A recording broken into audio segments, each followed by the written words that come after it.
नमस्कार। तो चलिए अब हम इस लेक्चर में परावैद्युत तथा ध्रुवण के बारे में पढ़ेंगे, जिसे हम डाइलेक्ट्रिक्स, परावैद्युत मतलब डाइलेक्ट्रिक्स और ध्रुवण मतलब पोलराइजेशन। तो इसके बारे में हम देखेंगे कि क्या इनके गुणधर्म होते हैं और क्या प्रॉपर्टीज हैं। तो जैसा कि हम कह रहे हैं कि जैसा कि हमने देखा कि पिछले अपने डिस्कशन में कि जो कंडक्टर्स होते हैं, जो चालक होते हैं, उनके अंदर में जो मुक्त इलेक्ट्रॉन होते हैं, जो और आसानी से एक स्थान से दूसरे स्थान तक एटम से एटम में घूम सकते हैं। और हमारा जो जो चालक होता है उसके अंदर का जो विद्युत क्षेत्र होता है, जो इलेक्ट्रिक फील्ड होता है, वो हमारा शून्य होता है। बट डायरेक्ट्रिक के केस में ऐसा नहीं होता है, क्योंकि उसमें कोई फ्री चार्ज नहीं होता है, मतलब मुक्त आवेश नहीं होता है जो फ्रीली उसके अंदर घूम हो, जिससे की वजह से उनकी चालकता बहुत कम होती है। और इस स्थिति में जब हम उनको किसी एक्सटर्नल फील्ड में, किसी बाह्य क्षेत्र में रखते हैं, तो उसमें हमारा जो एक द्विध्रुव आघूर्ण उत्पन्न होता है, जो मॉलिक्यूलर लेवल पे अगर हम बात करें तो।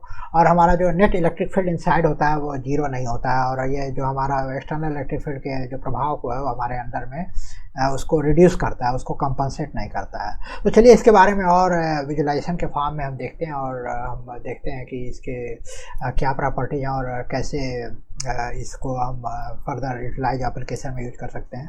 तो चलिए इस क्रम में हम आगे बढ़ते हैं और देखते हैं। तो जैसा कि हमने कहा कि जो परावैद्युत तथा ध्रुवण के केस में जो हमारे डायलेक्ट्रिक्स हैं, जो परावैद्युत हैं, वो क्या होते हैं? वो अचालक पदार्थ होते हैं, राइट। जो डायलेक्ट्रिक्स परावैद्युत हैं क्या है? अचालक हैं। ओके। तो अचालक का मतलब ये हुआ कि जब भी हम किसी बाह्य क्षेत्र में किसी चालक और अचालक को रखेंगे तो उनका व्यवहार क्या होगा। तो जो हमारा मान लीजिए कोई चालक है, राइट, यहाँ पे चालक है। तो अगर कुछ इस प्रकार का अगर हम इसे चालक को लें, तो कोई इलेक्ट्रिक फील्ड यहाँ पे मान लीजिए ई है, तो इसमें जो हमारा सरफेस चार्ज होगा यहाँ पे, जो अपने आप को इस तरह से अरेंज करेंगे जैसा कि हमने प्रॉपर्टीज में डिस्कस किया था कंडक्टर्स के।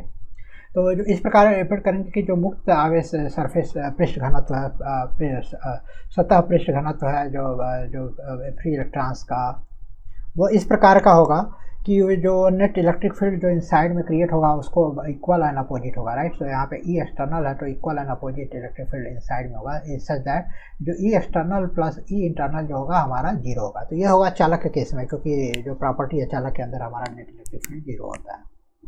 अब यहीं पे अगर हम कोई अचालक लेते हैं, राइट, अचालक मतलब डायलेक्ट्रिक्स, नॉन कंडक्टर, इंसुलेटर आप कह सकते हैं। तो उस केस में अगर हम लेंगे तो मान लीजिए हमारा कोई इलेक्ट्रिक फील्ड यहाँ पे ई है, ये है, हमारा ई एक्सटर्नल है। तो ये यहाँ पे हमारा जो जो अरेंजमेंट होगा इसके अंदर, तो इस प्रकार होगा, क्योंकि यहाँ पे हमारे फ्री चार्ज नहीं है, तो हमारे बाउंड चार्ज हमारे होंगे, जिसे हम प्रेरित पृष्ठावेश सतह पृष्ठ घनत्व कहेंगे। तो हम उसके बारे में अभी डिस्कस करेंगे कि हमारे जो बाउंड चार्जेज होते हैं वो कैसे आते हैं। बट जो हमारा इस क्षेत्र में जो हमारा इलेक्ट्रिक फील्ड होगा वो हमारा इक्वल एंड अपोजिट नहीं होगा, जबकि ये एक्सटर्नल इलेक्ट्रिक फील्ड को इनसाइड में उसके इफेक्ट को रिड्यूस करेगा। तो इसका मतलब जो हमारा ई एक्सटर्नल है और ई इंटरनल का जो सम है वो जीरो नहीं होगा हमारे कंडक्टर के अंदर में, अचालक डायलेक्ट्रिक के अंदर में। तो ये एक महत्वपूर्ण डिफरेंस है कि जो total net electric field inside चालक जो है हमारा कंडक्टर है उसमें जीरो होता है, जब अचालक है वो उसमें नॉन जीरो होता है। और इसे और बेहतर तरीके से समझने के लिए हम इसे ना जो पदार्थ है, जो डायलेक्ट्रिक परावैद्युत पदार्थ है, उसको हम आणविक स्तर पे, मॉलिक्यूलर लेवल पे अंडरस्टैंड करें तो और बेहतर से समझ में आएगा। तो इस क्रम में हम देखते हैं कि पहले कि ये जो जो हमारे दो प्रकार के मॉलिक्यूल्स होते हैं, जो अणु होते हैं, वो दो प्रकार के आप कर सकते हैं। एक होता है कि ध्रुवित और एक होता है अध्रुवी। तो एक होता है अध्रुवी, अध्रुवी मतलब नॉन पोलर, और एक होता है ध्रुवी, जिसे हम पोलर मॉलिक्यूल्स भी बोलते हैं, राइट। तो सबसे पहला तो आप डिफरेंस समझें कि जो हमारे पोलर और नॉन पोलर का डिफरेंस क्या होता है। तो जैसे मान लीजिए हाइड्रोजन एटम है, राइट, तो इसका जो पॉजिटिव और निगेटिव है एक दूसरे से कोइंसाइड करते हैं। जब कोइंसाइड करेंगे तो हमारा नेट डायपोल मोमेंट क्या होगा? जीरो होगा। तो ये हमारा जो होगा ये अध्रुवीय अणु के अंतर्गत में आएंगे। इसी प्रकार आप O2 का भी चयन कर सकते हैं, जिसमें जो एटम्स के पॉजिटिव निगेटिव से मॉलिक्यूल्स के वो कोइंसाइड करते हैं एक दूसरे से, और कोई नेट डायपोल मोमेंट नहीं होता है। और अगर हम ध्रुवी की बात करें तो इस केस में जैसे आप HCl का कंसीडर कर सकते हैं, जो आयनिक HCl है, तो जो ये Cl मालिक्यूल हो गया और ये H मालिक्यूल हो गया, तो आप देखेंगे कि एक नेट डायपोल मोमेंट आपको इसमें मिलेगा, और जिसकी वजह से एक परमानेंट डायपोल एग्जिस्ट करता है हमारे मालिकुलर लेवल पे, और ऐसे जो मालिक्यूल्स होते हैं, जो अणु होते हैं, उनसे हम ध्रुवीय अणु बोलते हैं। ये सेम हमारा ऑक्सीजन के H2O के लिए भी है, जो जल वाटर मालिक्यूल्स की बात करें तो हमारा कुछ इस प्रकार के होते हैं, राइट। तो हमारा एक नेट डायपोल मोमेंट मिलता है, और ऐसे जो एटम मालिक्यूल्स होते हैं उनको हम पोलर मालिक्यूल्स या ध्रुवीय अणु कहते हैं, राइट। तो ये तो हो गया हमारा ध्रुवी और अध्रुवी का केस। तो अब हम पोलराइजेशन जो हमारा ध्रुवण है वो हमारे दोनों केस में भिन्न तरीके से होता है। दोनों पोलराइजेशन होगा, जब हम उसे बाह्य क्षेत्र में रखेंगे तो एग्जिस्ट करेगा, लेकिन जो उनका तरीका होने का वो थोड़ा डिफरेंट होगा। जैसे मान लीजिए कि एक हम अध्रुवीय परावैद्युत की बात करते हैं, तो मान लीजिए हमारा कोई स्लैब है ऐसा, राइट। तो अगर हमारा अध्रुवीय है तो जो इसके जो पॉजिटिव और निगेटिव जो सेंटर है वो उनका कॉन्साइड करेंगे, राइट। तो जब वो कॉन्साइड करेंगे तो जो नेट डायपोल मोमेंट हमारा इसमें नहीं होगा, राइट, बिकॉज वो हमारे पॉजिटिव निगेटिव कॉन्साइड कर रहे हैं। और ये हमारा क्या है, ये हमारा है जब E = 0 है, राइट। और ये हमारा जो है ये अध्रुवीय अणु है, अध्रुवीय अणु है, राइट। अब इस अध्रुवीय अणु के केस में हमारा जो है ना, जो प्रेरित विद्युत जो द्विध्रुव आघूर्ण उत्पन्न होगा जब हमारा इलेक्ट्रिक फील्ड 0 नहीं होगा, एक नेट इलेक्ट्रिक फील्ड जब हम लगाएंगे तो वो कुछ इस प्रकार का होगा। उसमें कि जो हमारा ये स्लैब होगा, इसमें जो हमारा जो ये जो प्लस माइनस कॉन्साइड कर रहे थे वो एक दूसरे से शिफ्ट हो जाएंगे, और शिफ्ट होने की वजह से उनमें क्या होगा, एक डायपोल, नेट डायपोल क्रिएट होगा, जिसकी वजह से हमारा एक पोलराइजेशन या ध्रुवण होगा इस पूरे डाइलेक्ट्रिक का, राइट। तो कुछ ऐसा होगा, ओके। तो आप देखें कि यहाँ पे जो पॉजिटिव निगेटिव्स थे, जो हमारे मॉलिक्यूल्स में जो एटम्स थे वो कॉन्साइड कर रहे थे, जो सेंटर्स थे, जब वो इलेक्ट्रिक फील्ड लगाए तो क्या हो गया, वहाँ पे प्रेरित हो गए और एक नेट डायपोल मिलट होगा, एक आप कह सकते हैं एक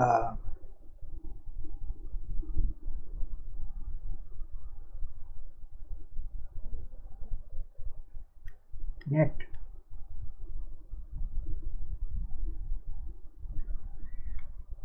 द्विध्रुव आघूर्ण उत्पन्न हुआ।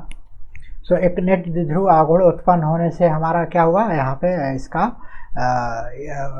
प्रेरित हुआ, राइट। जो हमारा इलेक्ट्रिक फील्ड 0 नहीं था, बट सेम हमारा नेट द्विध्रुव आघूर्ण उत्पन्न होता है हमारे जो ध्रुवीय अणु है। अगर हमारा ध्रुवीय अणुओं के केस में कैसे होता है अगर हम देखें, तो अगर आप कोई डाइलेक्ट्रिक लें हमारा दोनों केस में, तो मान लीजिए एक केस हमारा जब हमारा E = 0 है, और एक केस हम मान लें जब हमारा E ≠ 0 है, राइट। तो इस केस में जब हमारा जो ध्रुवीय अणु है तो हमारा ऑलरेडी जो आयंस हैं प्लस माइनस ये अपने आप को इस प्रकार से ना थर्मल एनर्जी की वजह से इस प्रकार से अरेंज करते हैं कि जो नेट द्विध्रुव आघूर्ण है वो क्या होता है, 0 होता है। नेट द्विध्रुव आघूर्ण जो होगा वो 0 होगा, राइट। बट जब इलेक्ट्रिक फील्ड 0 नहीं है तो फिर क्या होगा, ये रीओरिएंट हो जाएंगे, अलाइंड हो जाएंगे हमारा इलेक्ट्रिक फील्ड के डायरेक्शन में, विद्युत क्षेत्र के डायरेक्शन में हमारा ये अलाइन हो जाएंगे।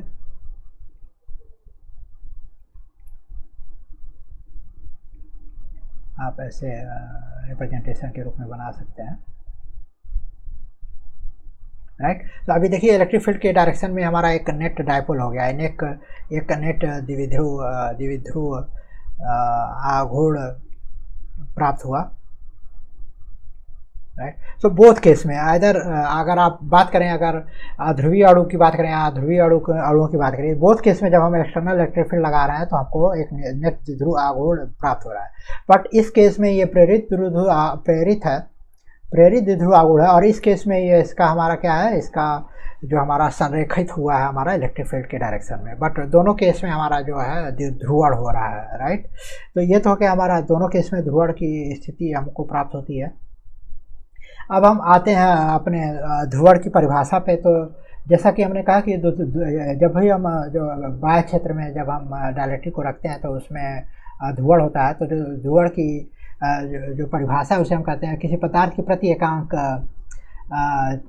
आयतन में जो द्विध्रुवाणु होता है उसे हम उससे उसका ध्रुवण से रिप्रेजेंट करते हैं, उसे हम पी से रिप्रेजेंट करते हैं। मतलब कि अगर एक कंडीशन ये है कि जो हमारा पी है वो इलेक्ट्रिक फील्ड जो हमारा बाह्य क्षेत्र अप्लाई होगा उसके प्रोपोर्शनल होगा, उसके समानुपाती होगा।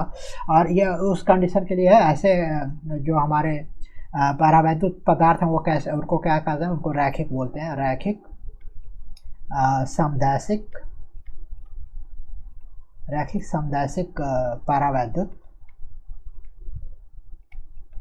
इसे हम लीनियर आइसोट्रोपिक डायलेक्ट्रिक भी बोलते हैं। तो इसके लिए सच है। अब बहुत सारे केसेज आप एडवांस लेवल पर पढ़ेंगे जहाँ पे टेंसर और बाकी कॉन्सेप्ट आते हैं, बट हम वहाँ पे नहीं जा रहे हैं। हम डायरेक्ट पोलराइजेशन कॉन्सेप्ट की बात करते हैं। तो जो पोलराइजेशन को हम लिख सकते हैं उसे हम लिख सकते हैं फैक्टर काई ई, राइट। तो जो ये वाला फैक्टर है इसे हम इलेक्ट्रिक ससेप्टिबिलिटी या वैद्युत प्रवृत्ति भी बोलते हैं। इसे हम कहते हैं वैद्युत प्रवृत्ति, राइट। या इसे हम बोल सकते हैं इलेक्ट्रिक ससेप्टिबिलिटी, ओके। और ये क्या होता है, इसका सबसे महत्वपूर्ण बात यह है कि जो ये क्या होता है, ये हमारा कोई भी परावैद्युत था उसके कैरेक्टरिस्टिक्स को बताता है, उसके गुण को बताता है। तो इसको हम आणविक गुण की बात से इसे हम जोड़ सकते हैं। आणविक गुण जो हमारा पदार्थ है उसके आणविक गुण को दर्शाता है, राइट। तो ये बहुत ही इंपॉर्टेंट फैक्टर है जो हमारे प्रॉपर्टी डिफरेंट डायलेक्ट्रिक को कैरेक्टराइज करने के लिए हम उसका प्रयोग कर सकते हैं।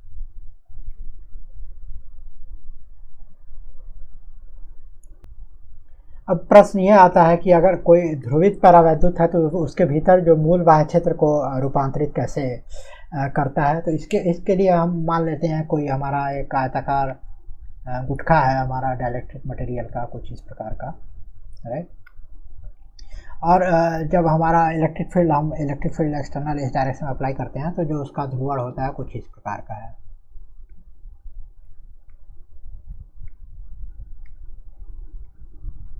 इसे आप जस्ट फिल कर सकते हैं, जस्ट आपके रिप्रेजेंटेशन के लिए बना दे रहा हूँ। आप बुक में बहुत अच्छे से बनाया हुआ है, आप वैसा फॉलो कर सकते हैं। तो आपका जो ये होगा कुछ इस प्रकार का होगा, राइट।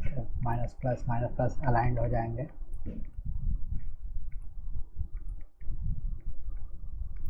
ओके। तो अब जैसा कि हमने कहा कि ये जो डायलेक्ट्रिक स्लैब है जो परावैद्युत पदार्थ का है, तो इसको एक माइक्रोस्कोपिक लेवल पे आप कुछ ऐसा वॉल्यूम एलिमेंट आप चूज कर सकते हैं जो बहुत ही स्मॉल होगा, बट ये इतना इनफ होगा कि इसमें बहुत सारे जो हमारे डायपोल्स जो है मॉलिक्यूलर लेवल के वो एग्जिस्ट करेंगे। और उस केस में जो हमारा ये प्लस माइनस है, प्लस माइनस जो होगा वो कंपनसेट कर जाएंगे, राइट। और इस प्रकार से हमारा आगे बढ़ते जाएंगे और आप देखेंगे एक सरफेस पे जो हमारा इसका जो प्लस को कंपनसेट करने के लिए कोई नहीं है और यहाँ पे इस माइनस को, राइट। तो यहाँ पे एक नेट इंड्यूस्ड डायपोल या प्रेरित पृष्ठ आवेश घनत्व उत्पन्न हो जाएगा जिसे हम सिग्मा पी से रिप्रेजेंट करते हैं, राइट। और इसे माइनस सिग्मा पी और यह हमारा प्लस सिग्मा पी जनरेट होगा। तो ये यहाँ से हमारा जो बाउंड बाउंड चार्ज का कॉन्सेप्ट आता है जिसे हम परिबद्ध आवेश भी बोलते हैं। बाउंड सरफेस चार्ज डेंसिटी, जिसे हमारा परिबद्ध आवेश जो हमारा ये अटैच्ड होता है, फ्रीली मूव नहीं करता, अटैच होता है, बट एक नेट चार्ज बिल्डअप करता है जिसकी वजह से हमारा इंटरनल इलेक्ट्रिक फील्ड जनरेट होता है, राइट। तो हमारा जो पोलराइजेशन डायरेक्शन है वो हमारा इलेक्ट्रिक फील्ड को फॉलो करेगा। तो ये तो क्या हमारा कैसे जो इंड्यूस होता है, जो हमारा बाउंड चार्ज है, जो हमारा जो परिबद्ध आवेश है उसके बारे में।